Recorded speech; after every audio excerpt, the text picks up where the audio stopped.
Hello everyone and welcome to the Mortuary. I am Mortician. Oh, excuse me. Oh. And today I have something very special, as you can see from the title. It's my Resident Evil 7 review. I figured I might as well get this out of the way because, you know, one of my subs asked me if I could do this, and I did end up buying the game for like heavily discounted. I got it off Kingwin, so it was pretty hefty discount. So I decided the best thing to do is to review this and finally put this all to rest. And I have some notes here. I have notes here, but they're on the computer screen. You see, I played through this game twice, 2 different times, just to make sure I have everything, I want to say in this video. And there is a spoiler warning.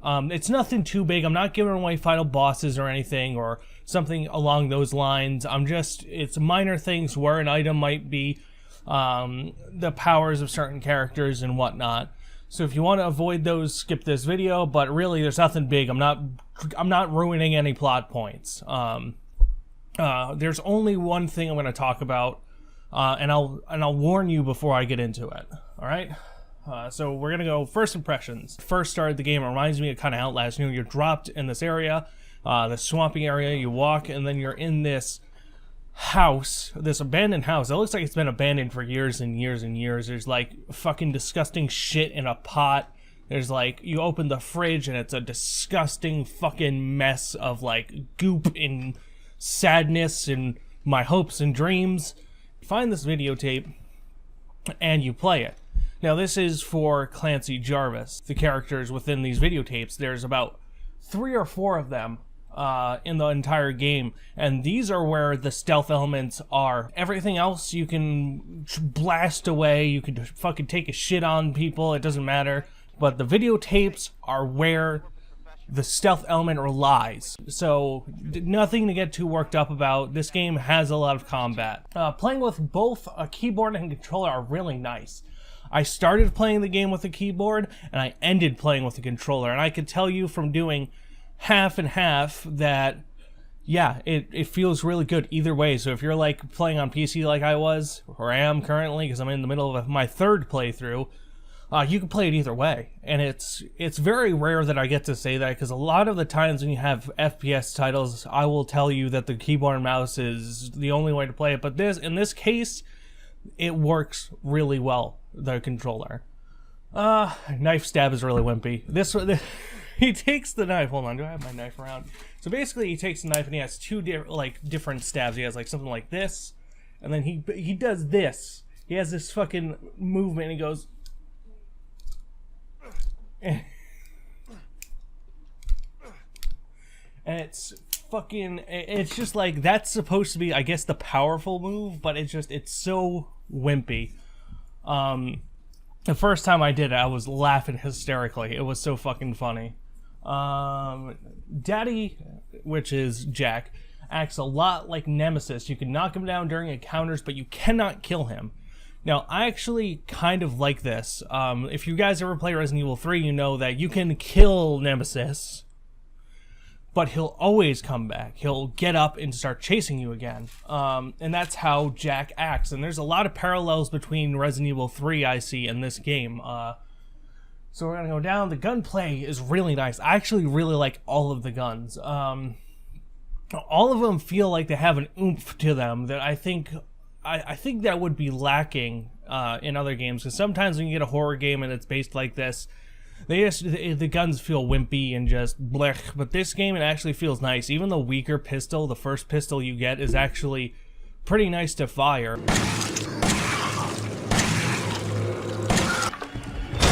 I mean, it's not the strongest thing in the world, obviously. It's the first gun you get, but it's actually pretty nice to fire. Getting the shotgun is very similar to how you get it in Resident Evil. This I think was a cool thing to do. You had to get the broken shotgun to put out place of the shotgun. That's how it works here. I think that's awesome. Once again, I really like, there's a lot of things that go back to the older Resident Evils, which I really like.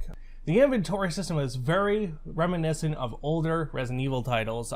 This is very true. You have limited inventory space and a storage box, and that's awesome because I've always kind of missed that. I mean, they've always had that, but like, I don't know. It just it doesn't feel the same. I don't know how to explain it. But this, it actually feels like it belongs. Using medicine is like super weird. So like you pour it all over your hand, and it's like, oh well, those shots I took to my face and my stomach are perfectly healed now. Oh, magical. I don't know what the fuck is in that medicine. It's apparently herbs and chem fluid, but oh my fucking god. Powerful shit. He does look at his hand for a second as well. So like, you'll be fucking, you know, use it, and then you'll look at it, and then an enemy will swat at you. And I've had that happen on more than one occasion, and it's always pissed me off. And you can't cancel that. Puzzles are way easier this time, like way easier. There's only one that really stumps me, and all I have to say is happy birthday.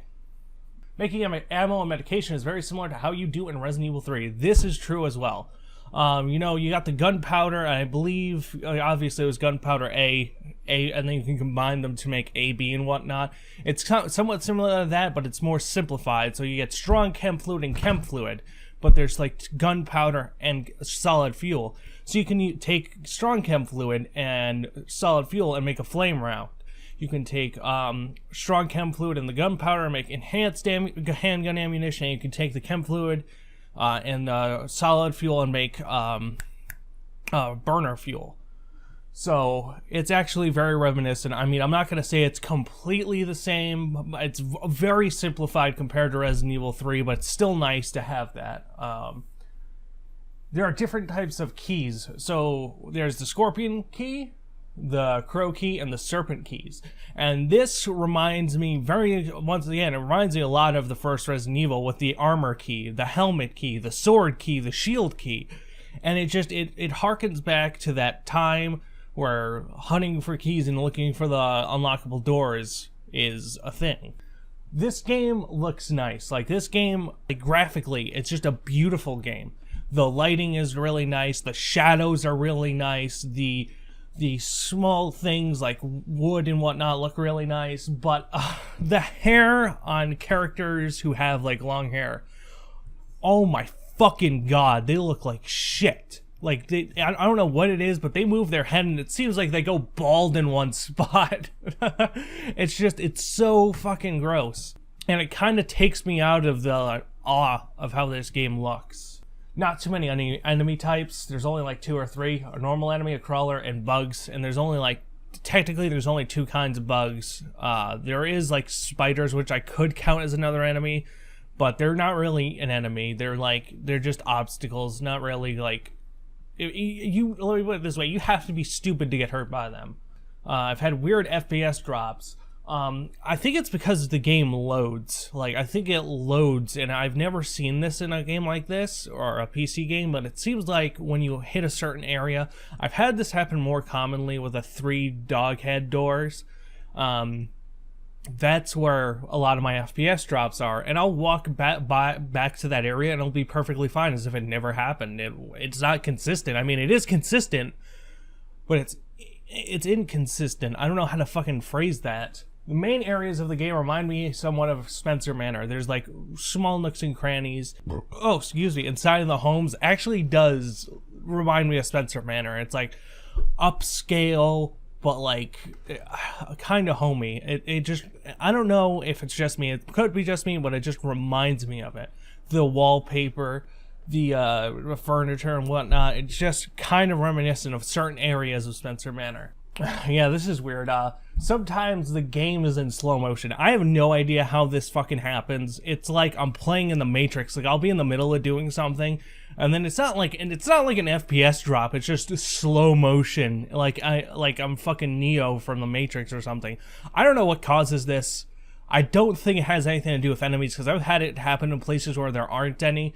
So I don't know what the fuck is going on there. There is quite a bit of detail in small things, like paintings and even small bobbleheads. Like, if you look at the paintings in the first area that you are in, they're actually pretty nice looking, and the paintings in general around the place look really nice, and they fit the atmosphere of the game.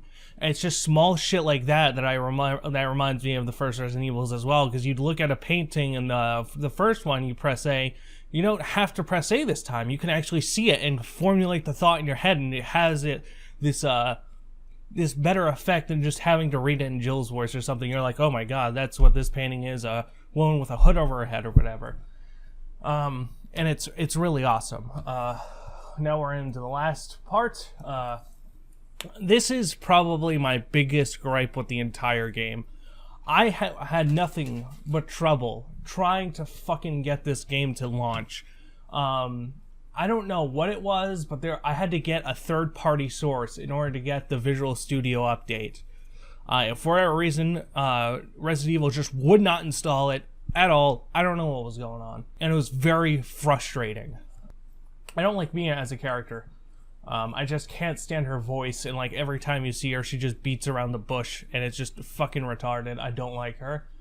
And I'm not a fan of Zoe's voice either. I mean, I think the voice acting in this game is pretty fucking good.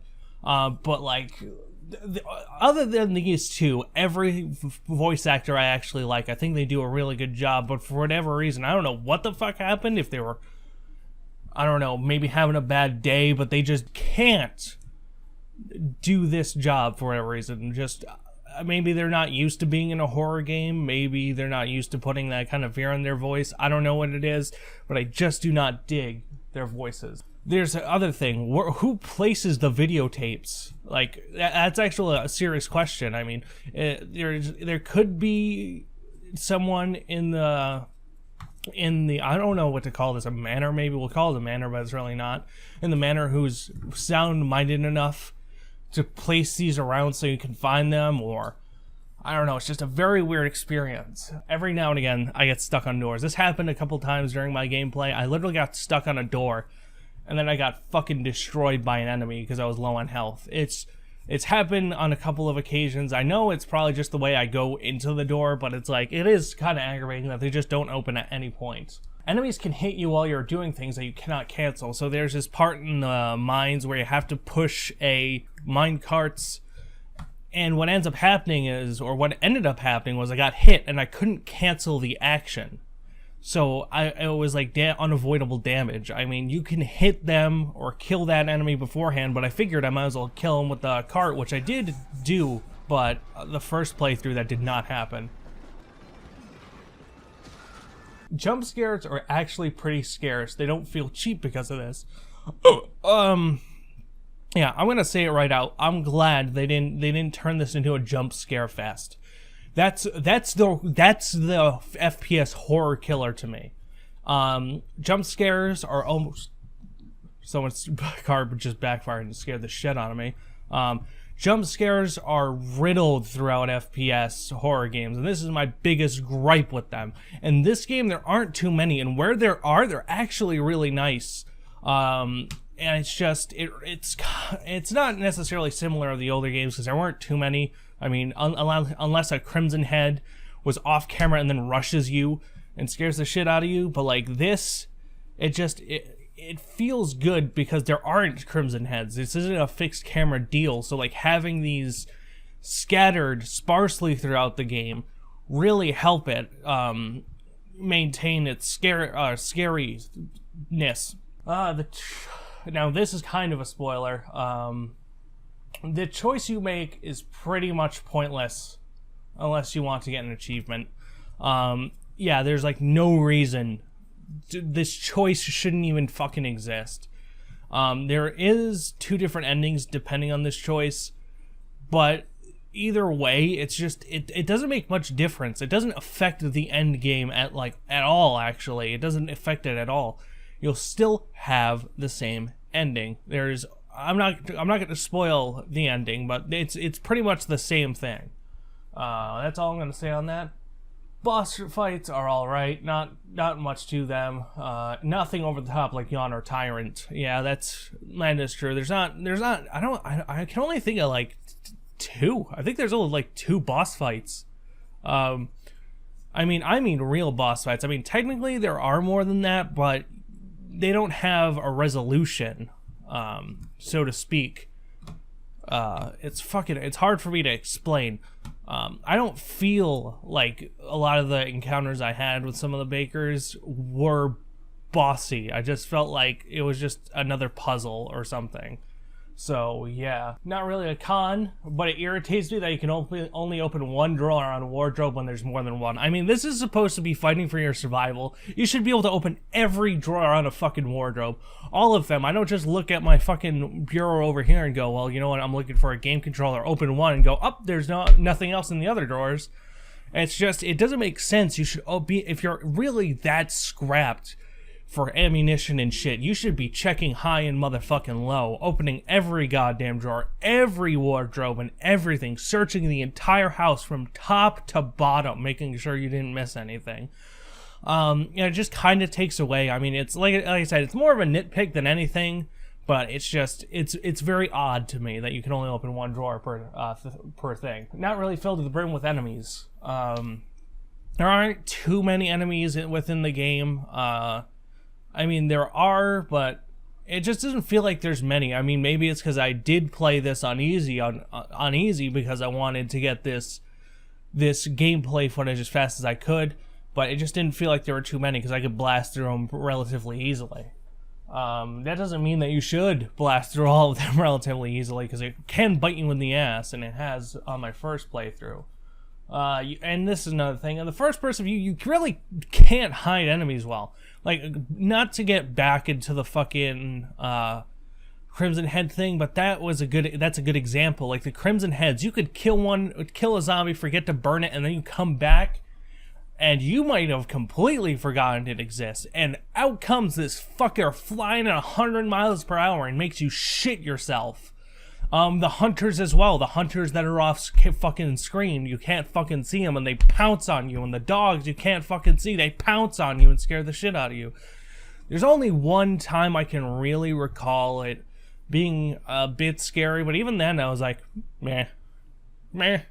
And to conclude, we're going to go with my playthrough hours. The first playthrough was 8.5 hours. And the second time I played it, which was immediately after, so I could get gameplay footage of this, 4.5. So literally, if you play it once and play it a second time immediately, you can blast through it, cut your time like pretty much in half. I think completely in half. So that's the only thing that gameplay-wise, I mean, it's not a bad thing. I mean, the first Resident Evil is about 10 hours. Second one's about 10 hours, and I believe the third one is about 10 hours as well. So 8.5 hours isn't all that bad considering how long each Resident Evil game is. So yeah, all in all, do I think this is worth $60? Do I think it's worth the asking price? Nah, I don't think it's worth that.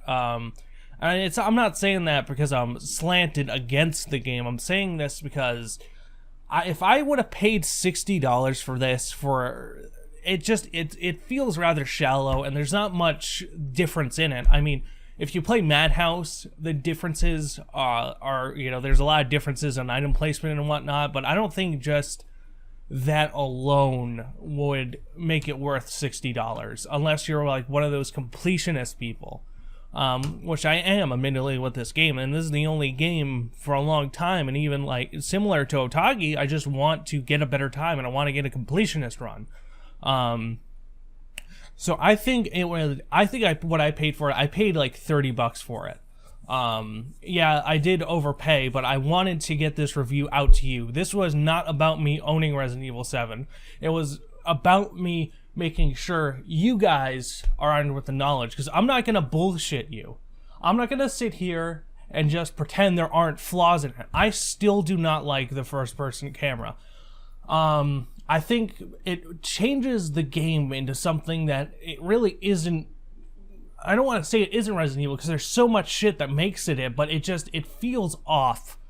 It's very still off-putting. I would say you should definitely check it out if you can find it for $30 or $20 would probably be more reasonable, but I definitely think this is a good game. It definitely far exceeded my expectations, and I was pretty on the fence. I didn't think too highly of it, I didn't think too lowly of it, I was very skeptical of it, but it didn't necessarily mean that I don't think I would have enjoyed it. and I did enjoy it. I think for being a reboot, it's a good direction they're going. It's away from this fucking Resident Evil 5 and 6 bullshit, and it's a back to the roots in a sense that I didn't think it would be. And even still, the only real not nitpicky flaw I have with this fucking game is the first person camera. Had they not even had the first person camera, this would have been bomb ass. Like this, I would have said, fucking drop everything you have, get the deluxe digital diarrhea fucksuck edition. But even still, with the first person camera, I still think it was worth the $30 I paid for it. I think it's worthy of a Resident Evil title. I still think that it should have been a spin-off and not a main series game, and I would have alleviated some of that aggravation. But even still, I had fun. I mean, I'm in the middle of a third playthrough. In the middle of a third fucking playthrough. You know how many games I've actually played 3 times in a row? Because I enjoyed them so much. There was only a couple. God of War 1, 2, and 3. And I think that's fucking it. I think those are the only games that I was like, oh, I just beat it. Well, time to play it again. Time to get everything again. And those games are obviously some of my favorite. So, yeah, would I call this one of my favorites? Not necessarily. I will still hold the original Resident Evils above it, but I think it's much better than 5 and 6 and whatever other trash they put out. And it's better than the demo, and they fucking still piss me off. You wasted my fucking time and wasted my aggravation with something that wasn't even fucking relevant to the game. So the next time you make something, do not do this fucking tech demo bullshit. Come out with a demo that's similar to the fucking game at least. That's the thing that's gotten me more pissed off than anything. You fucking... Because that's what you did. You fucking pissed me off. You pissed a bunch of fucking people off with that stupid-ass tech demo. Do you understand that people would have probably been more willing to accept Resident Evil in the first-person perspective if you didn't drop such a fucking autistic, Down syndromatic dickwad like that fucking tech demo? So I'm more pissed about that than I am this game, because this game is pretty good, and you fucked it. Like, you completely and totally fucked yourself. I can't even say you fucked it, because it's nice, but, like, you fucked yourself. And, you know, I think that the hatred for this game, as much as I am not really on that bandwagon, I kind of understand it. I completely and totally understand it. So the next time you drop another Resident Evil, and you want to do this first-person camera, don't pull this fucking retarded tech demo bullshit. That was I will go on the record and say that pretty much was a fucking lie. That's what that was. So don't do that shit anymore. Pump out games like this. If you cannot top or come close to the game that was Resident Evil 7, don't even try, because you're gonna fucking ruin it. Like, this is a pretty good reboot. If you try and make this a first-person Resident Evil 5 thing, you're gonna fucking ruin it. I'm gonna come back with another review, and I'm gonna trash it. I'm gonna fucking trash it. I'm gonna have to come and say, well, look, now we have to look at this fucking game as if it's Resident Evil 5 or 6, where you fucked with the formula. Because that's exactly what's happening. You fucked with the formula, and you're doing it. This is pretty good, but do not fucking let it get to your head. Do not fuck this. You have a good thing here. So if you keep with this formula, no one's gonna get pissed off, and fuck you if you fuck with it again. So I gotta rate this. I think it's pretty close to a 7.5 out of 10. I think that's the best I can do. It's a pretty good game. I mean, it does feel like Resident Evil. So, but do I think it stacks up against like Resident Evil 1, 2, and 3? Obviously not. I'm always going to be slanted against those. I'm going to be slanted against that, in favor of those, I should say. But I have to deduct points, or a point or a half a point for the tech demo bullshit. Because I'm trying not to go into another tangent, but that's what fucked you. That's what fucked this. That's why you piss so many people off. The next time you have someone in whatever it is, a PR goes, hey, let's drop a fucking demo for the tech engine and have it have nothing to do with the main game, just fire him. Throw him out the roof, throw him off the roof of the fucking building and laugh the entire way down. And when he finally splats, shit on his corpse. Because that don't fucking do this. Oh god, I have warm milk in front of me now. Oh, thank you guys for watching. I hope you enjoyed this, because I did. I got a lot of things off my chest towards the end of it. Rate, comment, subscribe. Peace out.